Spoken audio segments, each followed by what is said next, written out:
Nagsalita po ang ating mahal na Secretary John Vic na ang nagplano po rito, o yung pagkaintindi namin, ang nagplano ay kayo. I would like Secretary to answer that. Anyo, Secretary Gibo Chodoro, at ang pinangalan, ang Chief PNP, General Marbil. Parang apat yung pinangalanan sa isang interview ng ating Secretary ng DILG. Can I answer that, ma'am? Yes, please, you're recognized. The question was, who planned this? I did not state in any way who planned it. The meeting was of executive privilege. It is a conversation between the president and the ones I mentioned. There were. So what exactly did you say? Ano sinabi po ninyo? They Ang asked me- pagkaintindi namin, itong apat na pinangalanan, ang siyang nagplano. Ma'am, we're already invoking namin. executive privilege in this matter. Yes. We're invoking executive privilege in this Yes, matter. that's fine, but it's Yes. in the interview, and it's Yes, ma'am. public. It goes as far as the interview, ma'am. Yes, ma'am. Yes, That's it. I'd like to understand. I think your brother was trying to I did not explain state in any what he way. said in the interview, and I'm They happy to asked hear me it. if I planned it. I said it was not me. There were other people in the room, but we did not discuss any plans of any arrest. Saan nanggaling yung mga pangalan na ito? Ma'am, that again is executive privilege. Ma'am, let Pero me explain, ma'am. nandun- Let me nandun explain sa first, ma'am. interview po eh. Yes, yes, Ang ma'am. liwanag Let eh. me explain first, ma'am. We were discussing rumors of an impending arrival Parang based on. hindi yung ganun ang dating sa amin eh. Ang pagkaintindi that is namin, the apat whole na truth, nagplano. ma'am. That is we were discussing rumors. Go ahead, ma'am. Patugtog na lang natin para maintindihan ha. What was and who was really on top of this? Kayo ho ba? Because during the press conference of the president, it was you and the president. Yes. So ikaw ho ba nagplano ng lahat ng ito? Hindi naman, hindi naman. It was a group effort. Secretary Chidoro was there. Secretary Anyo was there too. And the president and I. So, hindi naman ako. Ako lang ang I natira. stand by that, ma'am. Last man standing doon sa Malacanang. I stand by that. Kasi Secretary Chidoro was working out of his office. Eh, napakaliwanag po ng sinabi Yes, ma'am. ninyo. Wala Secretary namang Anyo, of mapakiyaw-kiyaw course, dun is sa Special sinabi. Police Intelligence. Yes, ma'am. Patayin na muna natin. Pakaliwanag naman ang sabi ninyo, hindi ako mag-isa, kahit ako ang kasama ng presidente nung nagsalita Yes, ma'am. sa press con, hindi ako mag-isa ang nagplano. Isang grupo kami. Tapos pinangalanan mo. No, ma'am. Eh, sinabi ninyo eh. I state, ma'am, again, executive privilege. But, ma'am, Walang executive privilege kasi binunyag na I ninyo sa must TV. state it very clear, as I stated very clear, that there was no mastermind. We were discussing mainly about what the president's statements were in Hong Kong, and it was based all on that statement, ma'am. Sinabi ninyo na hindi kayo mag-isa na nagplano, kundi isang There was no grupo. planning, ma'am. Pero yun ang sabi eh. I said, hindi ako nagplano. Marami May kaming- isang grupo na ang nagplano. We were all talking about a rumor, ma'am, and that was all. Rumor lang yon. Yes, ma'am. Group effort ang sabi mo eh. Ang tanong niya kung ikaw ang nagplano, tapos sabi mo, There was no hindi, planning, group ma'am. effort. There was no planning, ma'am. Anong in-effort ng group ma'am, kapag hindi let me plano? make I think that we're intruding into executive privilege already, ma'am. I think that we please No, I'm respect just our. asking him to explain the media. Yes, ma'am. But it's already a very thin dividing line between what transpires in a room between cabinet members I will- and a media statement. But there's a very thin dividing line, ma'am. Understood. I hope that we can respect executive privilege. Understood, and the Senate and the Secretary Chodoro is fully aware. Every time there's a need to recess to executive session, I'm happy to do so, and I will do so when necessary. Pero ngayon, sinabi kasi sa TV, paliwanag naman ninyo sa atin kung ano ibig sabihin. Kasi ang sinabi, hindi ako mag-isa na nagplano, may grupo kami. They asked me if I had planned it. Sabi ko, I did not. I did not plan it. I said we were there, and not to skirt, ma'am, executive privilege. It was mainly because of the statements of the former president in Hong Kong that he said, in his words, ma'am, in Hong Kong, that, I think you have a clip, he said that, ang reading ko ay may ICC warrant of arrest na. That was the best of my recollection, ma'am. So anong pinag-group effortan? Anong To discuss the rumor, ma'am. grupo na That, again, pinangalanan ma'am, nyo? as far as I will invoke in executive privilege, there was no, you cannot plan on a rumor, ma'am. Kaya nagtataka ako, again, bakit group effort? Chismis lang naman yun. Chismis nga. Ayun Yun nga nga, kung chismis, bakit mag-group effort pa? Tapos pinangalanan mo pa lahat na maraming nag-group marites sa effort. mundo to, ma'am.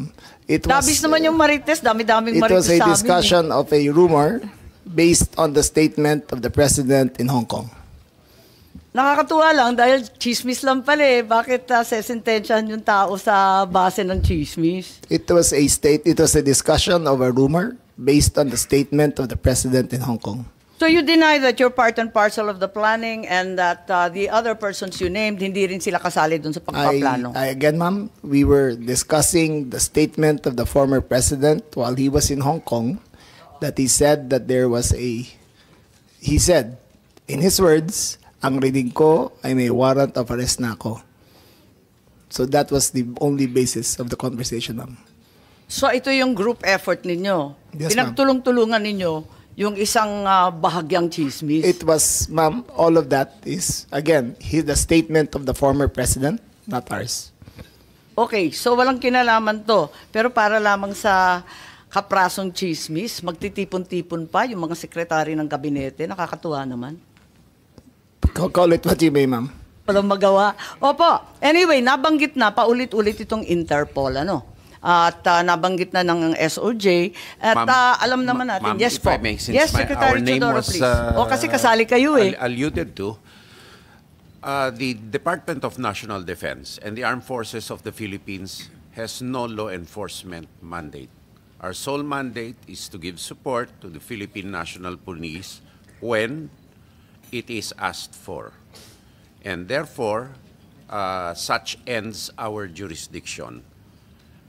The operation is clearly a law enforcement one, and the Philippine National Police has the power to ask the armed forces to assist.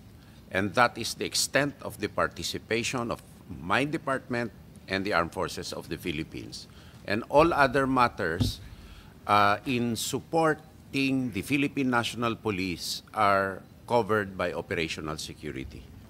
Tama po. Kaya hindi talaga chismis lang to. Meron talagang natanggap. At sinabi rin sa isang interview, alas 3 ng umaga, natanggap na yung notice of arrest nung Martes, March 11. Sinabi naman ni Secretary Remulla na si PNP General Marbil nakatanggap ng notice of arrest warrant alas 3 ng umaga ng Martes at sinabihan ang Pangulo ng alas 6. Nabasa niya na nga sa alas 6 ng umaga. So ibig sabihin, hindi po chismis to. Meron ng notice of arrest warrant. You're Totoo na talking siya. about 2 different days, ma'am. Okay. March 10. Sige, clarify po ninyo para March 10 maintindihan namin. was conjecture. March 10, was chismis pa lang conjecture. yun. Yes, ma'am. Dala nung salita galing sa Hong Kong. Yes, ma'am. Okay. March Tapos, 11 was a formalized transmission okay. by the ICC towards Interpol. And that was the first knowledge that this administration had of the presence of a action by the ICC directed towards Interpol. And that was the only formal knowledge that we had. So, andun lang. So, ang ibig sabihin, ang gobyerno hindi tumulong sa ICC sa application ng warrant. Nagulat kayo na dumating na lang yung dokumento. Yes, ma'am. Wala kayong kaalam-alam or paghihingi? None whatsoever, ma'am. None whatsoever. Ganon din yung SOJ, pati yung SND. Wala kayong balita, wala kayong hinikayat, wala kayong pakikiusap na ilabas na yan sa lalong madaling panahon. Wala po ako rito noon eh. Nasa Vienna po ako. Ma-attend po ako ng United Nations meeting sa Drugs and Crime, UNODC. Yung March 10 o yung 11 po? Parehong araw po, wala po ako rito. Ngunit nakikipag-usap po ako sa telepono na tinatanong ko yung nangyayari dito sapagkat ang Department of Justice ay involved siyempre sa bawat proseso. At kinakausap ko po yung mga pwede kong kausapin tungkol dito. Okay, so wala kayo dito pero kayo nag-anunsyo at lumabas sa balita na alas 3 ng umaga pa lang ng Martes andyan na yung notice of warrant. It was me, ma'am. It was Ikaw me. ba? Ibang It was Remulla me. yun. Baka na-confuse It was me who pati confirmed, media. ma'am. Po. It was me who confirmed during the press conference of March on Tuesday, March 11, I think, that when the president asked me on when the notice of diffusion arrived, and I stated it was 3 a.m. Salamat. Okay. Si General Marbil, may idadagdag po kayo. Kayo daw ang nakatanggap eh. Mama, natanggap ko po yun ay more or less after ng 3 o'clock. So, usually, ito po talaga ginagawa namin. Pagka meron pong request ang PCTC Interpol, we act po dun sa kanila po. Kung ano po yung request ng PCTC Interpol. Maraming salamat, General Marbil.